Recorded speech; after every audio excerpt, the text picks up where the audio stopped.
सर्वे भवन्तु सुखिनः, सर्वे सन्तु निरामयाः। सभी सुखी हों, सभी स्वस्थ हों। ये ये जो लाइन्स है बृहदारण्यक उपनिषद की है। That is from 6th or 7th century BC. The Indian mythological or the Indian civilization has always focused on mental health, physical health, and spiritual health. Even WHO has categorically said the healthy well-being means you have to be physically, mentally, and spiritually fit. But what is happening right now? 1,50,000 students, or you can say 1,50,000 suicide death in 2022. Is it justified? तो इसी सब questions के लिए कि coaching students को क्यों दिक्कत आ रही है, यहाँ पे MBA और अच्छे अच्छे प्रोफेशनल्स को क्यों दिक्कत आ रही है, और अभी जो वर्कएक्स में हैं जिनके पास सारी सुविधा है, अच्छे अच्छे एक्टर्स को, उनको क्या दिक्कत आ रही है, ये मेंटल स्टिग्मा किसको कहते हैं, we will find it out. Today we have Dr. Deepa Mohan ma'am. Hello ma'am. Hello. She is a former associate professor at Geetham University and a clinical psychologist with an expertise in psychotherapy, counseling, and psychodiagnostic. With PhD and MPhil from NIMHANS, she brings deep insights into mental health, stress management, and psychological well-being. Welcome once again, ma'am. Thank you. I'm glad for being here. I'm extremely happy to be with you on this particular day to discuss mental health of students as well as people who are stressed from time to time. Sure, ma'am. And that's why, when I joined this, I am Visakhapatnam. In the initial days itself, I came to you, spoke to you because we were having mental stress and all that. So when I created my channel, my very objective was कि जो information या जो मतलब हम लोग को सुविधा हो रही है सभी लोगों के पास जाए. So we will be starting from very basic question, ma'am. Like in the today's, if you see, like most of the students or most of the people are having they have bare minimum things. खाने के लिए, पहनने के लिए सब कुछ है, work life भी इजी है या मतलब स्ट्रेसफुल है, लेकिन जितना स्ट्रेस है वो लोग उससे ज़्यादा स्ट्रेस ले रहे हैं. So what could be the reason how they should come out with this and all that? देखिए, ऐसा है कि स्ट्रेस तो हमारी लाइफ के लिए बहुत ज़रूरी है. जिस तरह से हम सांस लेते हैं और जिस तरह से हम हमारा हार्ट जो काम करता है या हमारा ब्रेन जो काम करता है, अगर वो स्ट्रेस हम ना लें तो इसका मतलब हम जिंदा नहीं रहेंगे. तो स्ट्रेस हमारी ज़िंदगी के लिए ज़रूरी है, उतना ही जितना सांस लेना, उतना ही जैसा हवा, पानी, खाना, उसी तरह से स्ट्रेस की भी ज़रूरत है. क्योंकि स्ट्रेस हमें हर वक्त सिर्फ नेगेटिव रास्ते में नहीं ले जाता है. स्ट्रेस हमें बहुत बारी पॉजिटिवली मोटिवेट करता है, हमारी कंसंट्रेशन बढ़ाता है, हमें पुश करता है कि हम कुछ करें लाइफ में. तो बहुत बारी स्ट्रेस हम इंटरनली भी क्रिएट करते हैं क्योंकि हम अपनी एक्सपेक्टेशंस को हमारी रिसोर्सेज से ज़्यादा बढ़ा लेते हैं. वो एक बहुत इम्पॉर्टेंट चीज़ है कि हमें ये थोड़ा सा एक अवेयरनेस होनी चाहिए कि हमारे रिसोर्सेज कितने हैं, हमारी कैपेसिटीज़ कितनी हैं और हम कितना कर सकते हैं. अगर हम अपने अंदर ऐसे रिसोर्सेज को ना देखते हुए और अपनी कैपेसिटी को ना देखते हुए हम बहुत ज़्यादा अचीव करने की कोशिश करते हैं, जब वो नहीं हो पाता है तब हम स्ट्रेस फील करते हैं. सो वो एक बहुत इंपॉर्टेंट चीज़ है कि हमने अपने लिए क्या गोल सेट कर रहे हैं, वो रियलिस्टिक गोल है कि नहीं, वो अचीवेबल गोल है कि नहीं, और क्या हम उसको जो हम अपना एक टाइम फ्रेम रख रहे हैं उस टाइम में हम वो अचीव कर पाएंगे कि नहीं. सो बहुत बारी स्ट्रेस इंटरनली होता है क्योंकि हमारी अपनी जो चॉइसेस होती हैं, लाइफस्टाइल चॉइसेस होती हैं, और हमारी एक बहुत जो अंदर की एक नेगेटिव सेल्फ टॉक होती है या फिर जो एस्पिरेशन हम अपने लिए रख लेते हैं, अगर हम उनको पूरा नहीं कर पाते तो हमें लगता है कि हम ज़िंदगी में कुछ कर नहीं पाएंगे. तो ये बहुत इंपॉर्टेंट चीज़ है कि हमें ये समझना है कि कोई भी एक फेलियर इसका मतलब ये नहीं है कि लाइफ में आगे कुछ नहीं होगा. बहुत से लोग ऐसे हैं, बहुत से बड़े बड़े सेलिब्रिटीज़ या फिर साइंटिस्ट या फिर जो अचीवर्स हैं, वो सब लोग एक एक स्टेप फेल होके फिर ही ऊपर गए हैं. एडिसन ने भी कम से कम 100 बारी बल्ब को ट्राई किया, तभी 100वीं बार उसका बल्ब सक्सेसफुल हुआ. इसी तरह से बहुत, आप किसी भी महान व्यक्ति को ले लीजिए, उन्होंने बहुत से फेलियर अपनी ज़िंदगी में देखे हैं, फिर ही जाके वो सक्सेसफुल हैं. तो हमें ये समझना चाहिए कि पहली बारी में हम सब हमेशा सक्सेसफुल नहीं हो जाएंगे। और दूसरी चीज़ ये, हमें फेलियर की आदत नहीं होती है। हमें ये लगता है कि हमें कभी फेल होना नहीं चाहिए। लेकिन कभी कभी ऐसा भी होता है कि वो फेलियर हमें रास्ता दिखाता है कि कैसे आप वो गलतियां ना करते हुए और अपने लिए एक अच्छा रास्ता जो आप ढूंढ रहे हैं उसमें आप सब तरह के एक्सपीरियंसेस को साथ लेके चलेंगे तो आपको पता रहेगा कि क्या करना है, क्या नहीं करना है, और कहाँ पे हम गिर के फिर उठ के फिर चल पाएंगे। तो वो हमें बहुत ज़रूरी समझना है। Yes ma'am, sure ma'am. Like इससे मैं रिलेट भी कर पा रहा हूँ। Like I have been a Kota students, like 12th के बाद 10th के बाद मम्मी पापा लोग यहाँ बिहार यूपी में वगैरह तो कोटा भेजते थे। तो ये मेरा कोटा जाने का सेल्फ चॉइस था कि मेरे को पढ़ने के लिए जाना है, लेकिन बहुत सारे स्टूडेंट्स को कंपेल करके भेजा जाता है कोटा पढ़ने के लिए।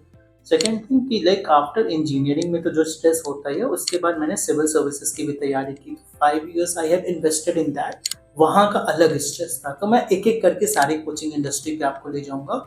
तो when anyone goes for Kota, और वहाँ के देखिए 10th में उतना माइंड मैच्योर नहीं होता है। 14 साल का बंदा है तो क्या ही माइंड मैच्योर होगा। फिर वहाँ के जो डिफरेंट स्ट्रेस लेवल जो होते हैं आपके, डिफरेंट स्ट्रेस वगैरह ये सब, तो मैम जैसे जेई प्रिपरेशन वगैरह हो गया या उस लेवल के स्टूडेंट्स को जो हो गया, you have vast experience of 35+ years and all ma'am, तो उन लोगों को आप कैसे सजेशन दीजिएगा, उन लोगों को आप कैसे गाइड कीजिएगा कि नहीं, जेई एक part and parcel of the life, it's not the end of the. देखिए ऐसा है ना कि आप 10th तक क्या है कि आप एक बहुत ही शेल्टर्ड एनवायरनमेंट में रहते हैं। स्कूल में बहुत ही शेल्टर्ड एनवायरनमेंट रहती है, और बहुत बारी क्या होता है कि आप स्कूल में बहुत अच्छा पढ़ रहे होते हैं, आप फर्स्ट 10 लोगों में हो सकते हैं।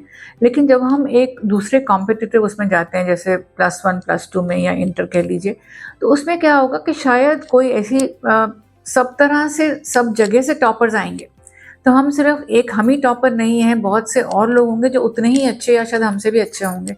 तो ये जो पहले हम स्कूल में अगर बहुत अच्छा कर रहे थे, लेकिन अब हम एक ऐसी जगह पे आ गए जहाँ सभी लोग अच्छा कर रहे हैं, तो उनको देख के हमें कंपैरिजन जो शुरू होता है कि हम उनके जैसा नहीं कर पाएंगे, हम उनके जैसा नहीं पढ़ पाएंगे, वो हमसे अच्छा कर रहे हैं, तो इसका मतलब तो रिलेटिव फीलिंग आ जाती है कि वो हमसे अच्छे हैं तो हम कुछ नहीं कर पाएंगे। तो जो वो एक फीलिंग अंदर आ जाती है, वो एक डर लगना शुरू हो जाता है कि हम फेल हो जाएंगे, या अगर हम फेल हो गए तो मम्मी क्या कहेंगी, पापा क्या कहेंगे, या फिर बाकी लोग क्या कहेंगे, उन्होंने हमें हमेशा फर्स्ट आते हुए देखा है या बहुत अच्छा करते हुए देखा है, तो हम कैसे नीचे जा सकते हैं।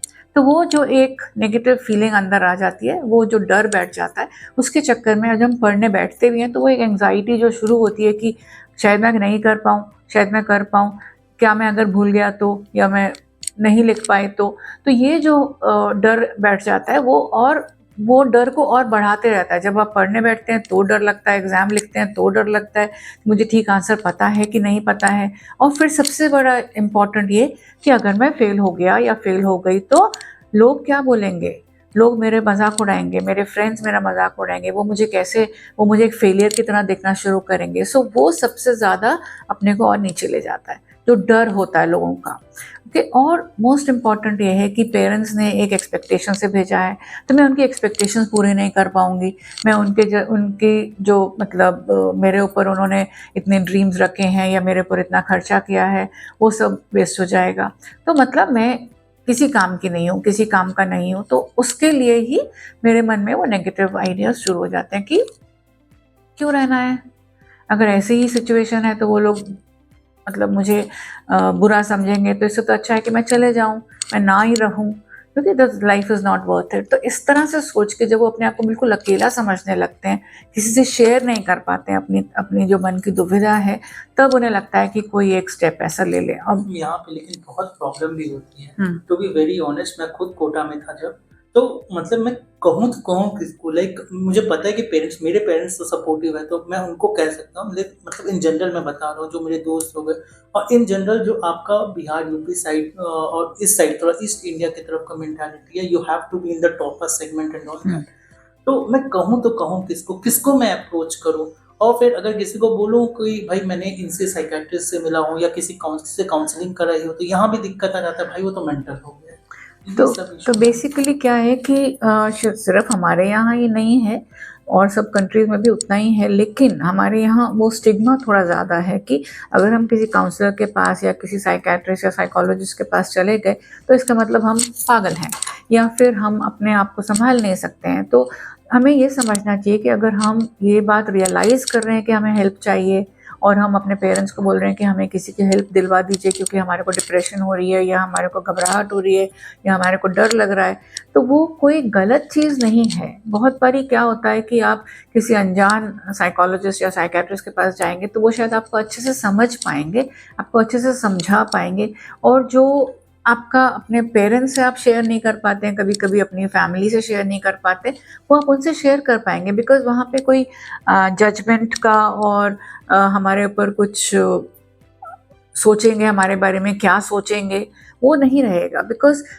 वहाँ पे सब तरह की प्रॉब्लम के साथ में लोग बात करते हैं, तो उसलिए जो साइकेट्रिस्ट है या साइकोलॉजिस्ट है वो प्रिपेयर्ड हैं उस तरह के क्वेश्चंस को डील करने में।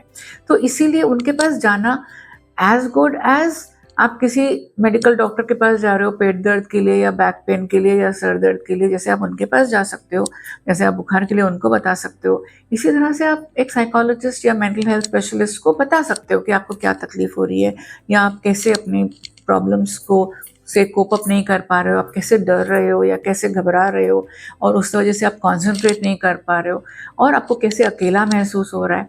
क्योंकि अभी हम उस परिस्थिति में हैं कि जहाँ बाकी सारे मेरे क्लासमेट भी उसी तरह की परिस्थिति से गुजर रहे हैं, वो लोग भी अकेला फील करते हैं, वो लोग भी पेरेंट्स के बिना हॉस्टल में रह रहे हैं, शायद पहली बार हॉस्टल में आए तो एक सपोर्ट सिस्टम भी नहीं है और सारे उसी कश्ती में सवार हैं, तो किससे पूछेंगे। तो इसीलिए बहुत बारी एक प्रोफेशनल के पास जाना ज़्यादा अच्छा होगा और ज़्यादा आसान होगा।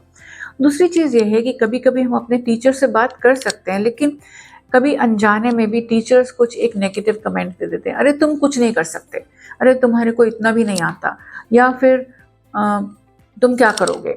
अगर वो कभी एक बारी मार्क्स कम हो जाते हैं तो कभी कभी कुछ टीचर्स, क्योंकि उनकी होप्स भी उन पे बिली होती है, तो वो जो कमेंट दे देंगे उस बात से कभी स्टूडेंट बहुत जल्दी घबरा जाते हैं, क्योंकि वो इतना ज़्यादा टीचर के ऊपर भी वो रखते हैं कि टीचर ऐसा कुछ बोल दिया तो इसका मतलब हम सच में काम के नहीं।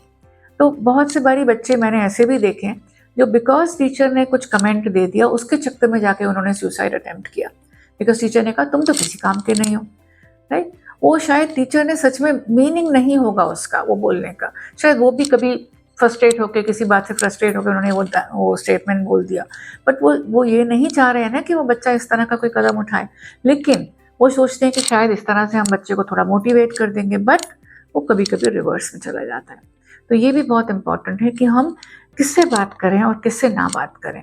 तो बहुत बारी और फिर ये भी होगा कि हमें जब हम टीचर से बात करेंगे तो हमें ये डर भी रहेगा कि कल को हमारे बारे में क्या सोचेंगे, तो बिकॉज हमने ये अपनी वीकनेस उनको बता दी तो वो हमें इस तरह से ही समझेंगे, हमेशा एक वीक बंदा ही समझेंगे। तो वो भी उनको समझना है कि ऐसा ज़रूरी नहीं है कि हर टीचर जजमेंट पास करे, हर टीचर आपको वीक समझे। कभी कभी वो बिकॉज आपकी परेशानियाँ समझते हैं शायद आपको ज़्यादा ध्यान रखेंगे, शायद आपको ज़्यादा केयर करेंगे। तो ऐसे भी बहुत अच्छे टीचर्स भी हैं, बट ये डिसीजन लेना आसान नहीं है एक स्टूडेंट के लिए कि हमें किससे बात करनी है और किससे नहीं बात करनी है। तो आई थिंक पेरेंट्स से डिस्कस करें और पेरेंट्स की हेल्प लें और फिर किसी के पास जाएं, वो शायद ज़्यादा हेल्पफुल होगा उनके लिए। बट टीचर्स वहाँ पे क्योंकि हर वक्त हैं उनके साथ, तो वो एक सपोर्ट सिस्टम अगर प्रोवाइड कर सकते हैं तो वो स्टूडेंट को काफ़ी हेल्प करेगा। ग्रेट। तो ये सिर्फ कोटा के कोचिंग बच्चों के लिए नहीं बल्कि देश के जितने भी कोचिंग बच्चे हैं, चाहे वो कहीं भी पढ़ते हो, पटना में, लखनऊ में, दिल्ली में, हैदराबाद में, सभी के लिए है। आप अगर इस एज ग्रुप के हैं 14 से 16 साल, 18 साल, 18 years or something like that, so every institution according to the guidelines is providing a counselor facility. You should go, tell them what you are feeling, if you are feeling low and all, या किसी से भी friend से वगैरह या parents से, सबसे first of all parents से जाके बात कीजिए। ये बहुत हमारे देश में है। Like if you will see the exams like UPSC and civil services और SSC वगैरह, SSC में around 30-40 lakh students are sitting and all, then आपका इसमें UPSC में around 12 to 14 lakhs are filling the form each year and around 7 to 8 lakhs are sitting there. In the 1 year, particular 1 year, you can sit for one time, and in whole as a whole you can sit for 6 times. Okay. तो ma'am उस समय मतलब जो 5 साल तक अगर by chance किसी का बच्चे का एक बार अटेम्प्ट नहीं निकल रहा, दूसरा नहीं निकल रहा है, तीसरा, तो वो जो सिनेरियो होता है ना मैम, पूरा डिमोटिवेट हो जाता है कि एक एक्सट्रीम लो पे पहुंच जाता है। वो मतलब मैंने खुद भी फील किया, मेरे दोस्तों ने भी, और जब जो निकाल लेते हैं वो तो दूसरा ही सीन हो गया। तो मैम उस सिचुएशन में आप क्या उन लोगों को सजेशन देंगे जिनका 2-3 अटेम्प्ट नहीं निकला है and you are at the like very low bottom of your life? देखिए ऐसा भी है ना कि आपका एग्जाम साल में एक बार ही हुआ है ना, तो बाकी साल भर आप क्या करेंगे? उसके लिए सिर्फ पढ़ाई करते रहेंगे करते रहेंगे करते रहेंगे, तो एक स्टेज पे आके फ्रस्ट्रेट हो जाते हैं कि कितना पढ़ना है। और फिर क्या होगा कि अगर जैसे अब आप किसी रेगुलर स्कूल में कॉलेज में हैं तो हफ्ते में एग्ज़ाम होता है या महीने में एग्ज़ाम होता है, तो आपका एक गोल रहता है, आपका एक सेट रहता है कि ये इस टाइम के लिए मुझे पढ़ाई करनी है, राइट? अभी हमने एक बार ही एग्ज़ाम दिया, उसके बाद अगले साल तक हमारा एग्ज़ाम नहीं है, तो हम क्या करेंगे? हमें मतलब कोई जो पुश करने वाली, मोटिवेट करने वाली चीज़ वो हमारे साथ नहीं चल रही है। बट बहुत सी बारी ऐसा भी होता है कि अगर आप किसी कोचिंग इंस्टीट्यूट में हैं या आप कहीं से एक्स्ट्रा ट्रेनिंग ले रहे हैं, तो वो लोग अपने कुछ एग्ज़ाम रखे हैं जैसे on a basis, on a time basis कि भाई महीने में एक बारी ले लिया या 2 महीने में एक बारी ले लिया, तो वो एक मोटिवेशन बनी रहती है कि इस एग्ज़ाम को मुझे वर्कआउट करना है। बट अगर हमने 1 साल का गैप दे दिया तो मोटिवेशन कम हो जाती है, स्ट्रेस लेवल्स रहेंगे ही नहीं बिल्कुल भी, तो आपको पुश कहाँ करेंगे? फिर लगेगा अच्छा एग्ज़ाम में 2 महीने हैं तो तब हम अपने आप को पुश करेंगे। तो उस जो टाइम का जो निकल जाता है बीच का टाइम, उस टाइम में फिर एफर्ट लेवल्स बहुत कम हो जाएँगे। तो अगर कोई एक ऐसी चीज़ जो आपको एक ढर्रे पे बांध के रखे, एक रेगुलैरिटी हो, एक रूटीन बंधी हो, तो उससे आई थिंक ज़्यादा बेनिफिट मिलेगा सभी स्टूडेंट्स को।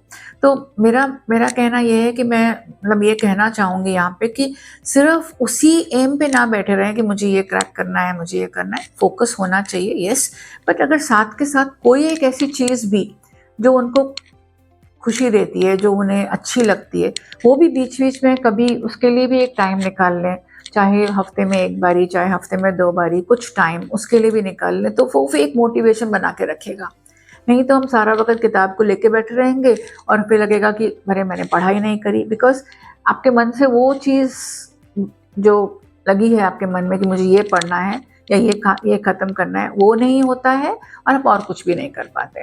तो वो जो है वो एक बोरियत लेके आ जाएगा। जब बोरियत लेके आता है तो मोटिवेशन ऑटोमैटिकली कम हो जाती है और फोकस चला जाता है। तो इसीलिए हमें अपनी पढ़ाई के साथ-साथ कोई एक और एक्टिविटी, कोई एक और गोल, बीच में वो थोड़ी एक्सरसाइज़ भी हो सकती है, थोड़ा-सा रनिंग हो सकती है, थोड़ा कोई गेम हो सकती है, जो आपको एक्टिवेट रखे। सिर्फ़ पढ़ाई, पढ़ाई, पढ़ाई पे, और वो तब जब आपका एग्ज़ाम 1 साल बाद हो या कुछ महीनों बाद हो, डेट भी ना पता हो, तो आपकी मोटिवेशन कहाँ से आएगी? है ना? तो ये बहुत इम्पोर्टेंट है कि अपना एक रेगुलर स्ट्रीम बना के रखें, एक रेगुलर फ़ोकस बना के रखें और साथ-साथ कुछ ऐसी एक्टिविटीज़ जो आपको खुश करती हों, जो आपको डिस्ट्रेस करती हों, जो आपका you know level of rejuvenation बढ़ा दें वापस, वो बहुत इम्पोर्टेंट है। सो यूपीएससी वाले प्रिपरेशन और एसएससी वाले भाई बहन, ये देख लीजिएगा आप लोग को, क्योंकि मुझे भी पता है कि इस केस में कितना स्ट्रेस होता है, घर से प्रेशर होता है, जॉब का प्रेशर होता है, वगैरह वगैरह। तो कुछ मोटिवेटिंग फैक्टर बांध के रखिए, शुरू में कुछ वीडियोस देख के आप लोग के अंदर बहुत ज़्यादा मोटिवेशन होता है, but when you are going deep into it, like after 1 year 2 year, या तो आपको क्लियर कट आइडिया हो या मुझे कब वहां से एग्जिट लेना है, या तो अगर आप कंटिन्यू करना चाहते हो तब भी आपका गोल और आपका पाथवे क्लियर हो। नाउ मैम फाइनली लाइक हम लोग एमबीए में हैं, एमबीए एंड इंजीनियरिंग को मैं पैरेलली लेके चल रहा हूँ।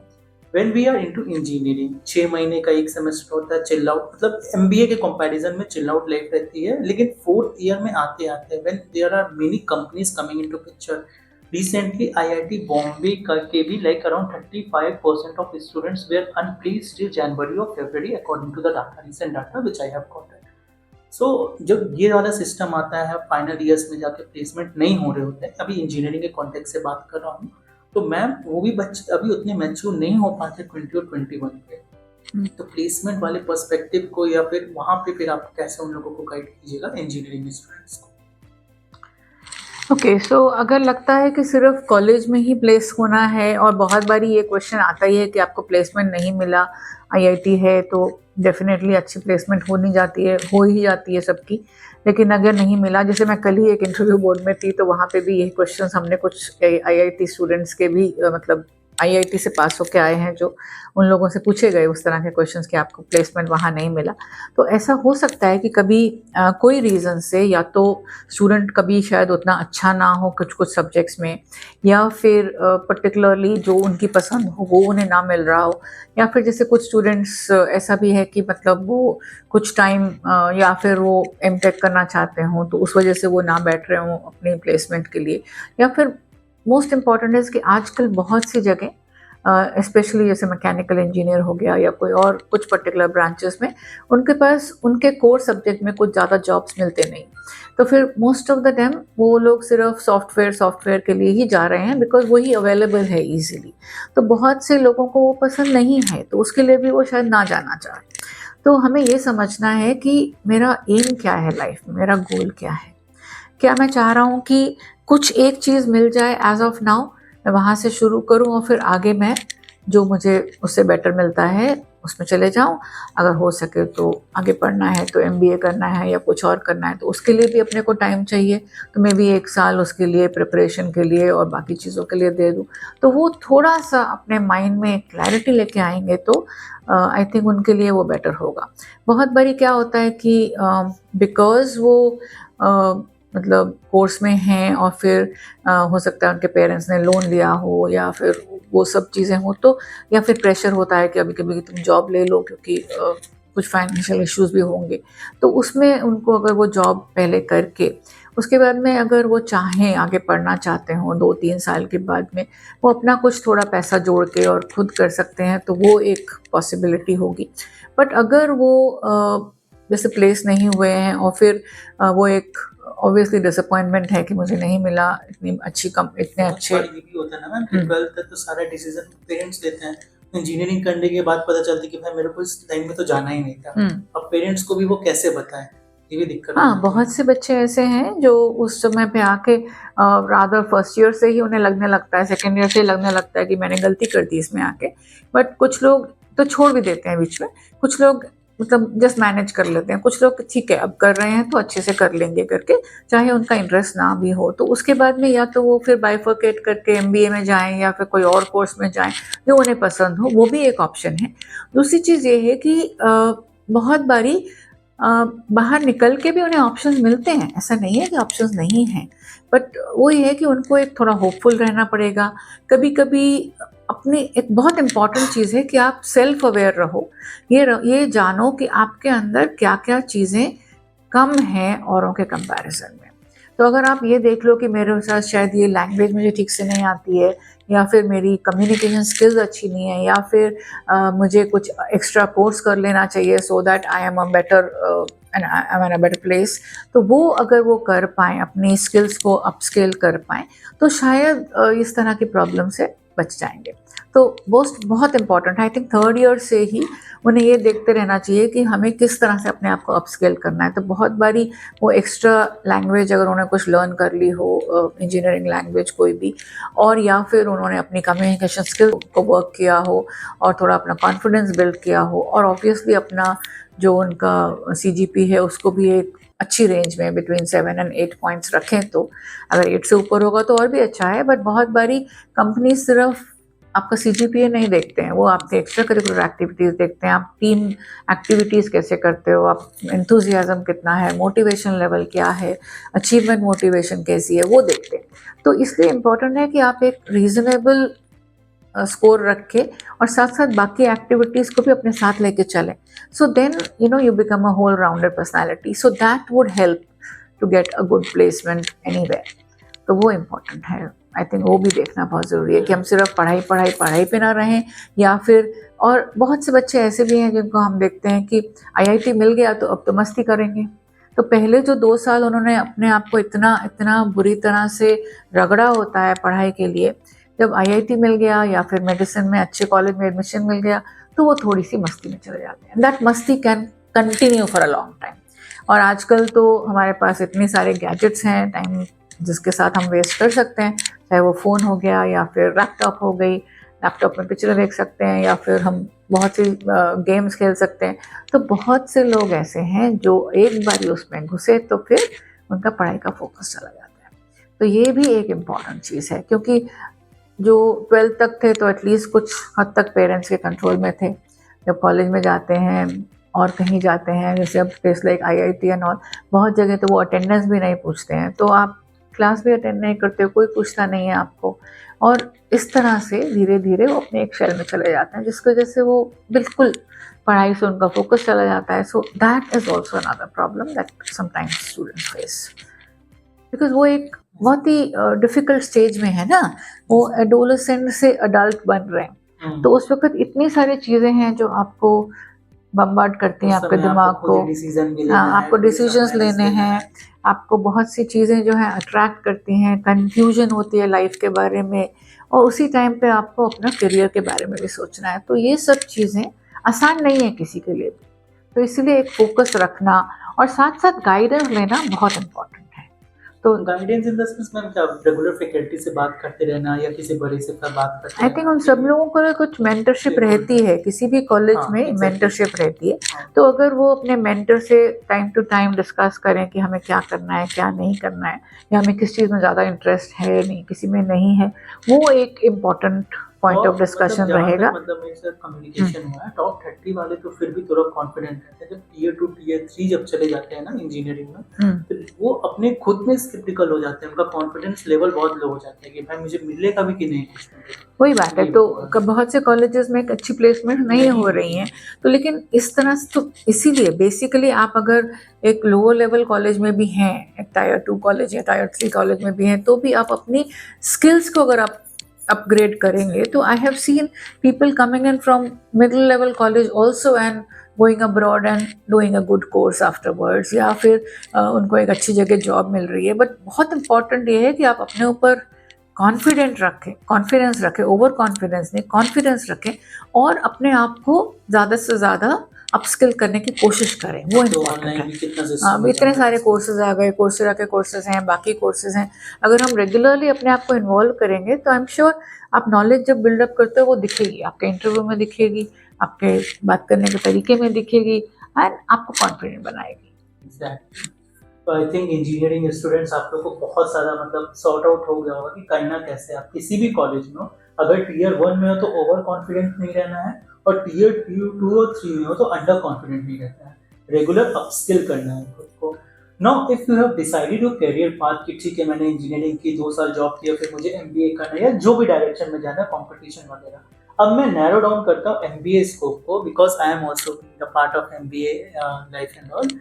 तो मैम जो ये 2 साल का या 1.5 साल बोलिए, अब टू बी प्रिसाइज 18 महीना 20 महीने का ये जो साइकिल होता है, वो आपको पूरा ट्रेन करता है 360 डिग्री एंगल से, multiple project, submission and all that. जो आपको इसमें आपको टीम कोलैबोरेशन भी चाहिए, प्लेसमेंट्स एंड SIP भी चाहिए अच्छा वाला, उसके अलावा डिफरेंट डायनेमिक्स भी चाहिए। तो मैम इन तीनों को मैनेज करते हुए MBA स्टूडेंट्स जो स्ट्रेस और प्रेशर हम लोग के अंदर डेवलप होता है मैम, अभी भी हम लोग के अंदर बहुत ही प्रेशर है, तो उसको आप कैसे यहाँ पे सजेस्ट करती हैं या किसी भी इंस्टीट्यूट में सजेस्ट करती हैं?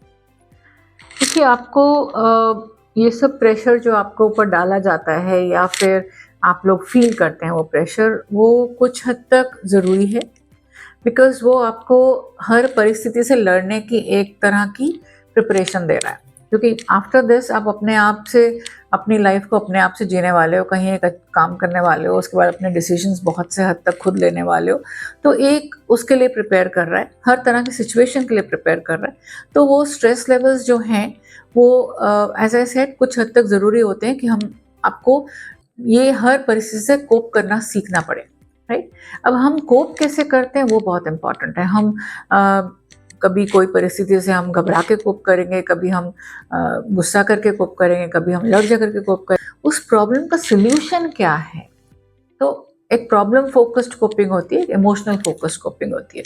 तो जब प्रॉब्लम फोकस्ड कोपिंग में हम जाएंगे कि ठीक है ये प्रॉब्लम है, मुझे इसका सल्यूशन ढूंढना है, उस प्रॉब्लम की वजह से मेरे को कितनी प्रॉब्लम्स आ रही हैं उन पे फोकस नहीं करना है, बट मैं कैसे इसको हैंडल कर सकता हूँ या कर सकती हूँ, दैट इज़ मोर इम्पॉर्टेंट। तो जब हम इस तरह से चलेंगे तो हमें ये 2 साल भी या 1.5 साल भी, जो भी आप कह लीजिए। यहीं पे मैं बस एक एस्पेक्ट एंटर करना चाहूँगा मैं, भले ही यहाँ पे कितना भी हमें मतलब गाइड किया जाए, सिखाया जाए, या इन जनरल भी बोल रहा हूँ। अब जैसे ईवाई वाला यहाँ पे आपका इंसिडेंट हुआ, मतलब एक लोग ने सुसाइड कर लिया था due to the work stress and all that. तो just link it to the work stress also, no that's so that हाँ, तो वो जो इंसिडेंट हुआ था वो वर्क प्लेस में हुआ था, राइट? और उसने सुसाइड नहीं किया, उसकी तबीयत बहुत ज़्यादा ख़राब हो गई, सो शी हैज़ टू, उसके वजह से उसकी डेथ हो गई। बट बेसिक थिंग है कि शायद वो उसने किसी से डिस्कस नहीं किया कि वो क्या फील कर रहे थे। जो वर्क प्रेशर, अब सिर्फ हम यहाँ पे MBA के स्टूडेंट्स की बात नहीं करते, अब हम मेडिसिन की बात करें, हम और किसी भी फील्ड की बात करें, जब आप एक अच्छे वर्कर हो और आपकी कंपनी या आपके सुपीरियर्स आप पे काम डालेंगे ही, राइट? क्योंकि उन्हें दिखेगा कि आप अच्छा काम कर रहे हो, and they would put more and more work on you, right? So whether it is a public sector company, whether it's a private company, whether it is a medical field, whether it is any other field for that matter, corporate, तो ये हमें समझना है कि हम अपनी lifestyle choices खुद बना रहे हैं, कि हमें एक लेवल पे अगर काम करना है तो हमें वो स्ट्रेस और उसकी डिफ़िकल्टीज को फेस करना ही होगा। क्योंकि अगर हम सिर्फ आराम से सोने के लिए और आराम से मस्ती करने के लिए हैं तो हम उस लेवल पे जा ही नहीं पाएंगे ना। तो जब हम एक टॉप लेवल पे जाना चाहते हैं तो इसका मतलब we are also prepared to face all these things, ये सबसे इम्पॉर्टेंट चीज़ है। बट उसके साथ साथ हमें अगर उसमें थोड़ा सा इनकॉर्पोरेट कर लें, जैसे आप अपने यहाँ पे क्या इन कर रहे हैं, आप अपने लिए आप एक फेस्ट रखते हो, आप कुछ और अरेंज करते हो, आप कुछ पूजा के कुछ चीज़ें करते हो, आप और सब चीज़ें, तो आप थोड़ा सा अपने आप को डाइवर्ट करने की कोशिश करते हो, चाहे वो आपका कोई फेस्ट हो, चाहे आपका स्पोर्ट्स एक्टिविटीज़ हो, चाहे आप थोड़ा सा कभी जिम में चले जाते हैं, कभी आप बैठ के अपने फ्रेंड से बातें कर लेते हैं। So these are ways to destress. तो वो हमें साथ के साथ वो एक्टिविटी ज़रूर रखनी है। और बहुत इम्पॉर्टेंट ये है, जैसे जो आई थिंक हर कोई कहना चाहेगा या समझता है, कि थोड़ी बहुत एक्सरसाइज या थोड़ा बहुत वॉकिंग या फिजिकल एक्टिविटी, योगा, ये सब हमारी माइंड को बहुत ज़्यादा काम करते हैं। ओके, एक्सरसाइज आपको आपकी बॉडी में एंडोर्फिन्स प्रोड्यूस करते हैं, जिसकी वजह से हमको सेरोटोनिन मिलता है, जो हमें डिप्रेशन से दूर रखता है। साथ ही साथ अगर आप लोगों से बात करते हैं, मिलते हैं, थोड़ा डोपामिन बढ़ता है, थोड़ा सा आपको खुशी मिलती है, और आप जब थोड़े फ्रेंड्स हैं, सपोर्ट सिस्टम है, तो आप अपनी जो डे टू डे परेशानियां हैं वो काफ़ी हद तक शेयर कर पाते हैं। सो वहाँ तक वो आपको हेल्प करता है। मैं ये नहीं कह रही कि हर सब चीज़ एकदम पॉजिटिव है, बहुत नेगेटिव चीज़ें भी रहती हैं। बहुत बारी वो कंपटीशन की वजह से हम डरना भी शुरू करते हैं, फ्रेंड्स के साथ में भी ब्रेकअप हो जाता है बिकॉज कंपटीशन ज़्यादा हो रहा है। तो ये सब चीज़ें भी साथ साथ ही चलती हैं। लेकिन अगर हम एक हेल्दी मिक्स ऑफ कंपटीशन रखें कि हाँ, मुझे हमारी क्लास में इतना कंपटीशन है, बट मैं उनको देख के क्या सीख रहा हूँ कि मुझे भी अपने बेस्ट देना है। अगर हम ये सोच के चले कि मुझे अपना बेस्ट देना है, आगे ऑब्वियसली वो कहीं ना कहीं तो उसकी रिकॉग्निशन मिलेगी ना। अगर हमने ज़्यादा सीखा, ज़्यादा समझा, ज़्यादा टाइम स्पेंड किया उसके ऊपर, और एक ओवरऑल डेवलपमेंट रखी, तो इसीलिए अगर सिर्फ पढ़ते रहेंगे तो वो भी गलत है। साथ में हम कुछ जितने भी कमिटीज़ हैं उसमें से किसी में हम ज्वाइन करें, बिकॉज हमें फिर लोगों के बारे में पता चलता है, हमें बहुत से रिस्पॉन्सिबिलिटीज़ मिलती हैं। अगर आप किसी कमेटी के मेंबर हैं, कुछ अगर प्लेसमेंट कमेटी के मेंबर हैं, तो आपको बहुत से लोगों से मिलना हुआ, समझना हुआ, तो वो चीज़ें आपको लाइफ में बहुत से चैलेंजेस के लिए प्रिपेयर करेगी। So that is a very very important thing. So whether it is IIM, whether it is any other organisation, और whether it is any other kind of work place, so जब हम लोगों से interact करते हैं, लोगों से मिलते हैं, उनको समझते हैं, तो that gives us a bigger idea about how things are outside. And work तो हमेशा ही परेशान करेगा, right? But at the same time अगर हम उसको एक पर्सपेक्टिव में रख के चलेंगे कि हाँ, this is teaching me how to handle things, right? And time to time एक ब्रेक लेना, टाइम टू टाइम एक अपने को रिजुविनेट करना, चाहे वो आपके वर्क प्लेस में कोई फिज़िकल एक्टिविटी हो गई, कभी कभी कल्चरल एक्टिविटी हो गई, लोगों से मिलना जुलना हो गया। बहुत बारी people can arrange something like a potluck kind of a lunch or dinner or something. So those are things which will bring people together and bring a lot of bonhomie in them, and that can also be act as a stress buster, right. तो ये बहुत important है। और सबसे ज़्यादा important ये है कि आप दूसरों से जब शेयर करते हो, आपके मन की कुछ बातें आप शेयर करते हो, आपको पता चलता है कि आप आप अकेले नहीं हो। बहुत से सब लोग उसी तरह के प्रॉब्लम से जूझ रहे हैं, तो एक वो भी मिल जाती है कि अच्छा मैं अकेला नहीं हूँ ना, मेरे साथ और भी बहुत हैं जो इस तरह से जूझ रहे हैं, तो we find a solution for them, right. वो भी इम्पॉर्टेंट है। सो सपोर्ट सिस्टम भी होता है, साथ में अपने जैसे लोग भी दिखते हैं और फ्रेंडशिप्स वगैरह भी बढ़ती हैं। तो वो बहुत इम्पॉर्टेंट है आपकी वेल बीइंग के लिए, right. So guys, so in this particular video we have discussed a wide area.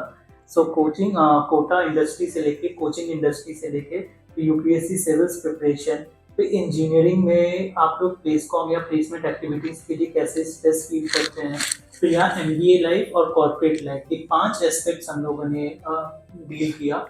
Ma'am ने अच्छे से बताया कि हमें कैसे अपने स्ट्रेस को रिड्यूस करना है, शेयरिंग, केयरिंग एंड हमने काउंसलर के विजिट भी कर सकते हैं इफ द फैसिलिटीज अवेलेबल और बाय ओन। एंड पेरेंट्स के लिए भी उन्होंने सजेस्ट किया कि like parents should be a sort of friendly to the students और देयर चाइल्ड, कि लोग मतलब नॉर्मली आपसे अपने जो भी मन की बात है वो कह सकें। इस तरीके से ये डिस्कशन बहुत फ्रूटफुल हुआ और मेरा जो ये मकसद है कि सारे स्टूडेंट्स लाइक नॉर्मली रहें इन द सेंस कि एम और फोकस्ड हों, but they should be positive in their mentality. So thank you once again, ma'am, for Thank giving you for us this having me. experience. Thank you for having me on your channel, and I hope I have clarified at least some of your doubts, and I hope I have given some pointers. Clarified मतलब बहुत लोगों का doubt जो होता है, I just hope so. I just hope so. Yeah. Yes, ma'am. Thank you. Thanks.